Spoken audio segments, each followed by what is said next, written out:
ask you all to bring those little papers, right? And the reason is fairly straightforward.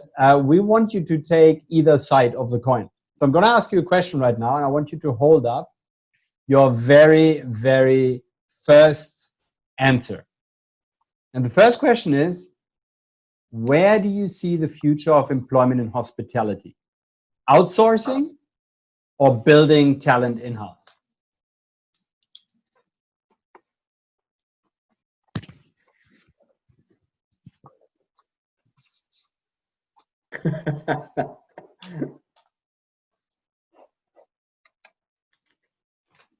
In 3, 2, 1. Does it work? Whoa! Tell me more, Les and Daniel. Derek, I know that you would come for outsourcing. But Daniel, you are crazy on the outsourcing part. You have your 90% of your staff sits in the Philippines. Yeah, but I wanted to write both, you know, but that would be a bad answer. But won't it be like a bit of both? You know, going only one way won't leave you, in my opinion, too much success, but it has to be a good mix. Okay. Can you tell the rest how you actually set up, especially your reservation department, and how you structure that? But that was quite ingenious of how you built an entire logistic chain from Iceland all the way over to the Philippines, right? Yeah, sure. So we are in the northern part of Iceland, operate a couple of houses and some in the south side of Iceland as well. And one of the things we have to deal with is the highest labor cost in the world, I assume, where we have the minimum wage about 320,000 Icelandic krona. That's about 1,900 pounds. So and for us not being a big hotel or too many rooms, we couldn't hire and operate a big back office. So we set up a chain of solutions that are connected together and operate by having people working for us in the Philippines mainly, that take care of tasks, routine tasks. So for every guest that's arriving to us, we've set up a series of checklists that are allocated in task members, and then they mix up between task members, so they are indeed like auditing each other's works prior to the arrival of the guest, and that way, with Fabian's help, and we did some trial and error, we've managed to eliminate much of the problems we had prior to that. So we managed to scale up and increase our the service that we were able to provide with the help of these solutions. And then mainly we've been using our PMS has webhooks, so we can drop information into all these other solutions. We've mainly been using Trello to manage what our back office staff is doing. But I recently found a tool called Coda, and I'm restructuring how we do it, and it has some amazing potential that would be nice to share with you if you're interested. Because you essentially took different tech from other industries and strung them together and said, okay, how can I get it from my PMS through some kind of a webhook drop into a Trello? In a Trello, how can I then use it with another webhook to actually call it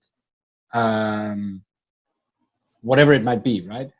Yeah, exactly. So what we found out was that when you have just checklists and they're not allocated in any specific person, it's just do the things that are on the list.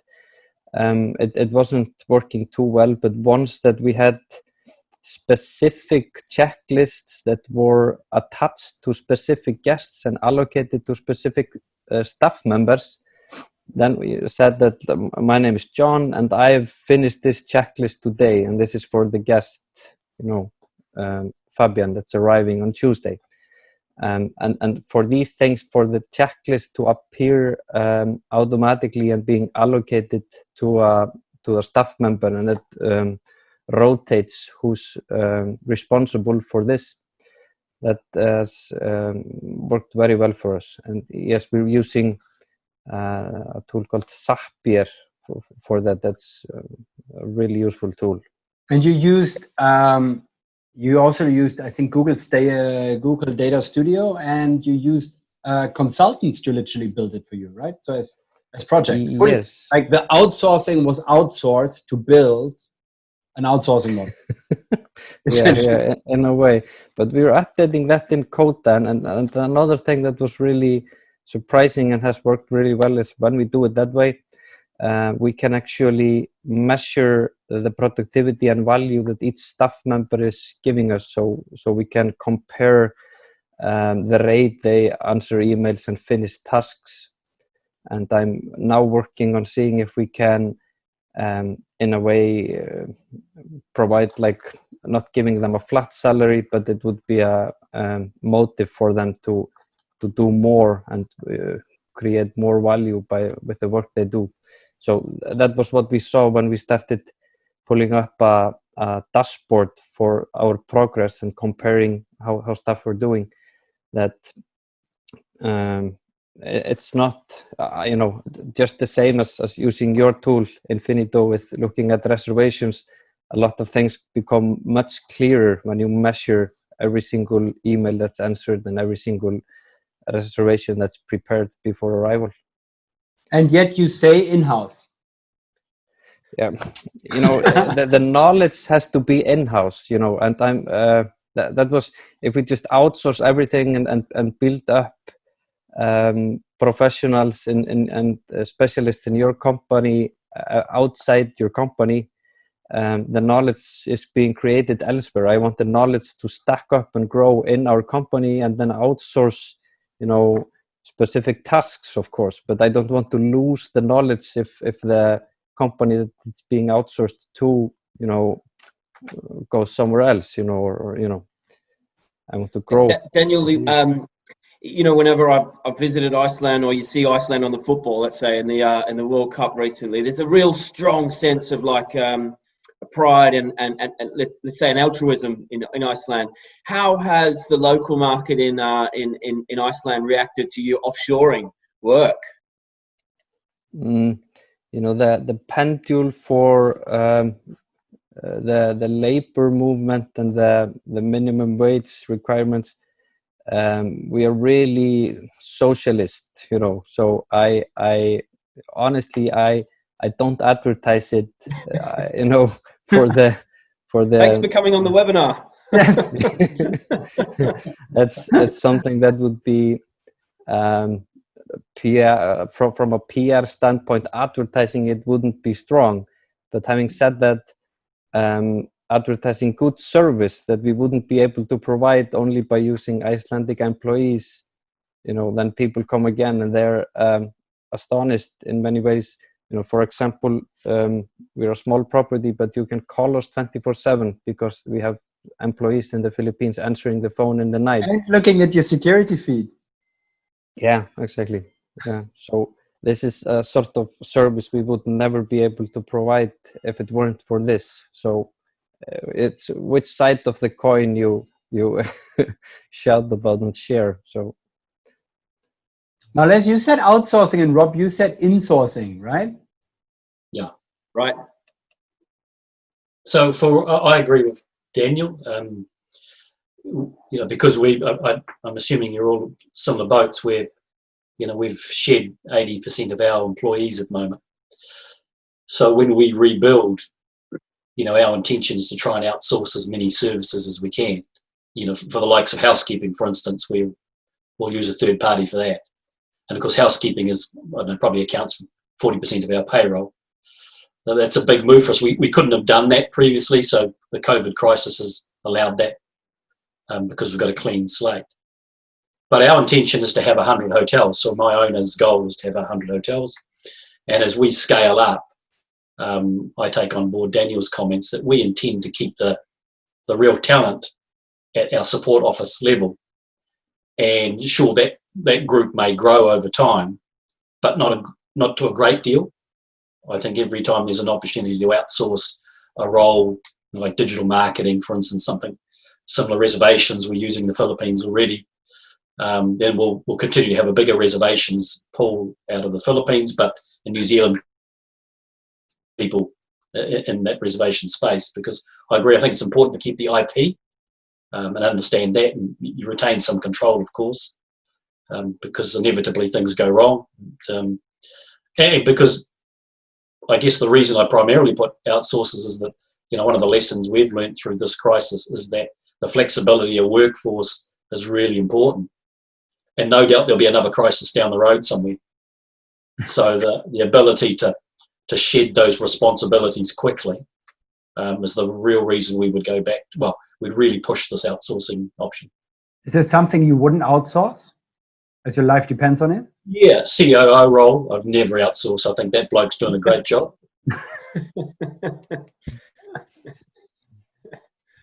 Rob, very good. Everything in-house? Yeah, I mean, it's probably a bit ironic since we provide so many services. We offer outsourcing to hotels in effect. So that's probably a little bit of an odd statement, but I don't know. I think I was talking to our hoteliers. We have a weekly webinar. I was chatting to some of them last week about housekeeping. This came up, that point on housekeeping, insourcing, outsourcing, and there was a real divide. There were some people who were absolutely, this is how they're going to come back and they're going to outsource. But there was a real strong sense of, particularly from the more family-run businesses, that there was no way in the world they were going to outsource that. And they were, we're talking about clean times per room and all this sort of stuff. And they were like, look, I'll accept that there's an extra few minutes on a clean time with the housekeeping staff that I've got, but I've had them for 15 years. I know they're going to turn up every day. I know they're not going to, there's a reliability factor and a trust factor that comes with that. And they held that really, really, as a really high part of the high priority in their business. So there was a real divide. It was interesting conversation.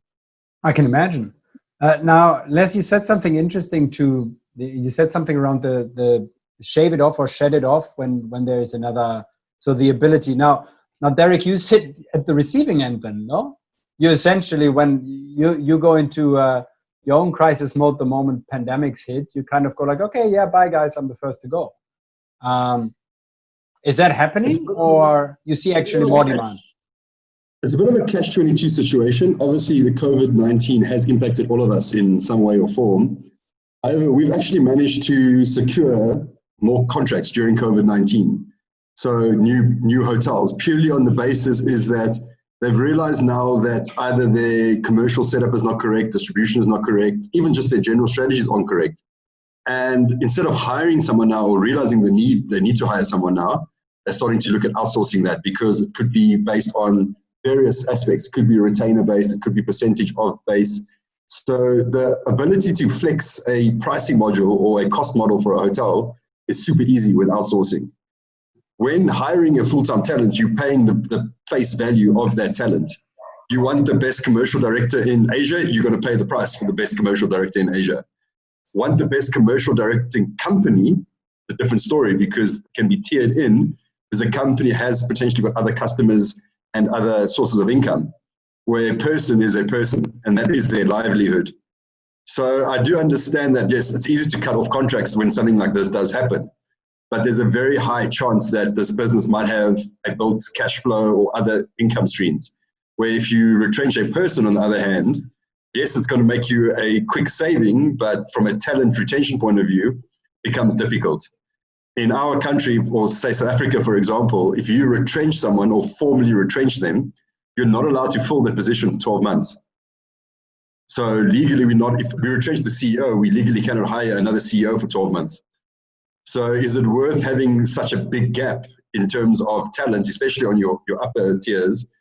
Or is it worth saying, okay, cool, we're outsourcing it to a company where we could create flexible payment terms and things like that, just so they can keep an eye on our business? Then it doesn't become a fixed cost to your hotel. It becomes a relationship-driven approach. So yes, we have seen a potential. We have seen some clients try to say, we sort of cancel outright. But if they realize the bigger impact of that, they step back and think about it. Say, is it worth it? Because number one, Africa is not renowned for its talent. So to find someone, it's going to be difficult. And then number two is to start over from scratch with a whole new approach, a whole new strategy. How would that actually impact the business? So it's a combo of the two, but we haven't seen any hard cancellations as a result of this yet. Okay. Next question for everybody. What is more valuable at this point in time and in the next 18 months? Jack of all trades or highly specialist?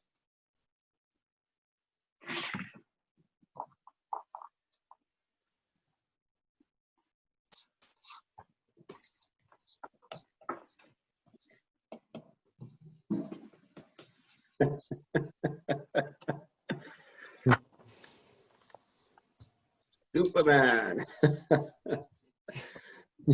You ready?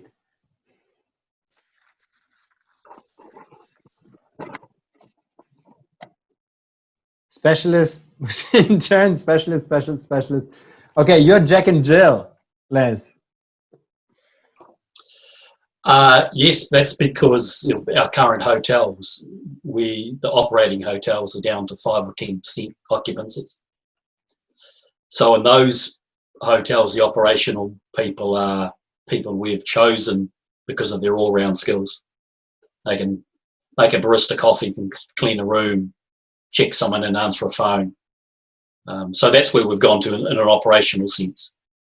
Certainly, though, at a support level, we would obviously look to retain our specialist people, and we have there, although we've halved the number of people in our head office, and we're hopefully retained the key talent. But certainly operationally, at this point with real low occupancies, the jack of all trades is where we're at.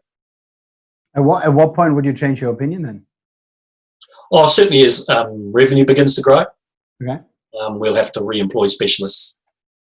Do you think it's more difficult to put an advert out there saying all-arounder, or to say need somebody for front desk or F&B or something? Well, unfortunately, Fabian, it's really easy to get someone because people are desperate for jobs. We have in New Zealand something like 400,000 people connected indirectly or directly to tourism. And I would imagine as of today, probably half of them are unemployed.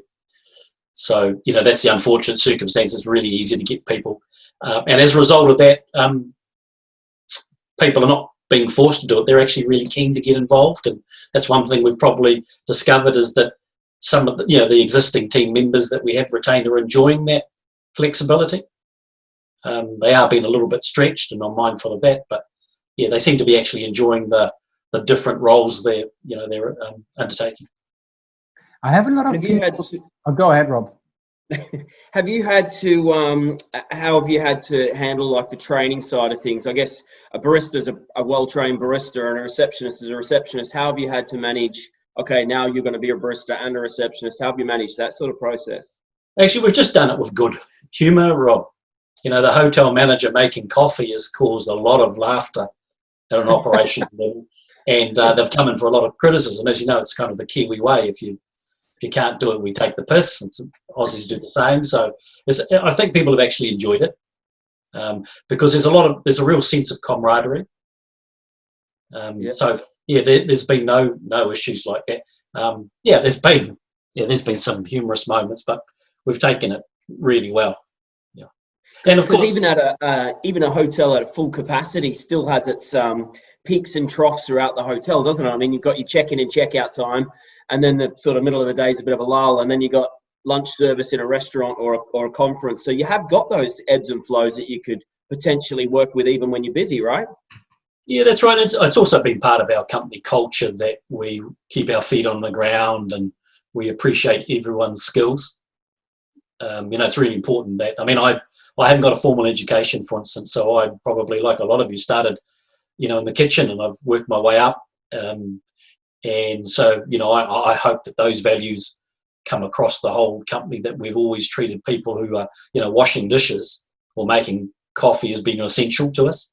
So we value everyone's roles. And so there's no, it's easy for people to transition in and out of departments, because that's something we actively encourage and always have. Yeah. And I think New Zealand has the best coffee in the world, by the way. So if the managers aren't living up to that standard, then they're letting the nation down.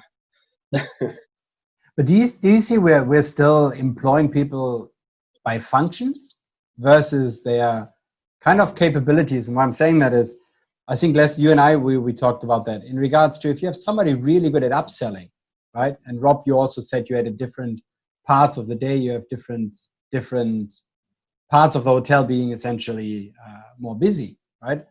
Why wouldn't you want to have the person that is really good at upselling at front office, selling more and more rooms, and send them for a dinner shift in the restaurant, right? To equally just upsell whatever you can. That's going to be a nightmare from a training and everything else perspective. Yeah, Fabian, sorry, could I just comment on that? That certainly in Australia, and Melbourne, Sydney, and I've just come back from New York a couple of months ago. What I noticed in those hotels and the way we're building our new hotels is that, when you walk into a modern hotel now, reception, bar, restaurant, potentially all at the same counter. So whereas maybe in the good old days when Fabian was young, there might be a receptionist and all she did was that.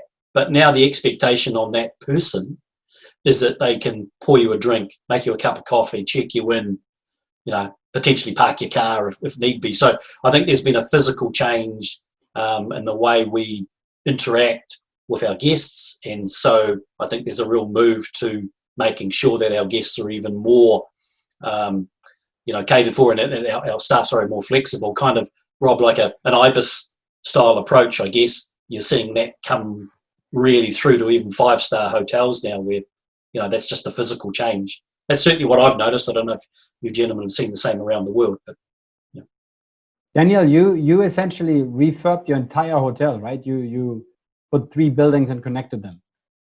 Sure. Do you have it separated, or you kind of have the same? So it's an ongoing project. So we have it's actually 6 buildings in total.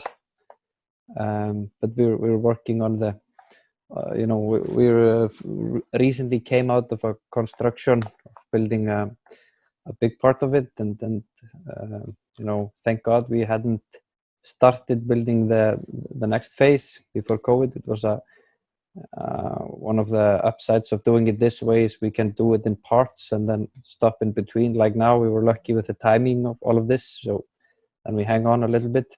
But I wanted to comment on your question there that so it's actually something we've been actively coming from being a family operated business, and at first we were surely trying to be like a Swiss Army knife doing everything, and the danger for that, in my opinion, or where we've gone off the rails, is that doing a lot of things poorly, or a lot of things not to the standard that we'd like to do them, and I'm sure that when you're doing everything, it's you have to, the management becomes more hard, looking in every single corner and seeing, and we're constantly overseeing cups of coffee not being made well enough by certain staff members, and then you think, for how long have I missed this?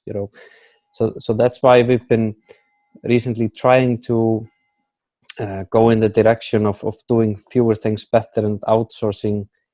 For example, we managed our own laundry before. Now we've outsourced that. We used to do the restaurant ourselves, and then we found this amazing chef in the town that took over that part of things. So I'm, at the moment at least, I'm really fond of the idea of having specialists in each category of the operation, and also it becomes more clear probably for us. Our town has 18,000 people, so if I go ahead and advertise in the TV schedule here in the town, the printed version for a price manager or a rate manager, and looking for a Fabian in this town, that would be a hard task. He doesn't exist. he's only in Singapore. Yeah. So when we realized, okay, we can actually do it this way. We can find specialists, and because we're in the 21st century, we can have a specialist in Singapore helping us doing some amazing things with our rate management, and we're going in that direction. And so that made me think about the potential that all of these solutions have, having specialists coming into companies like ours that isn't huge, isn't a enterprise like you guys are working for, but it's a really exciting time to operate a medium or small accommodation business, having the potential of using guys like Fabian and more specialists.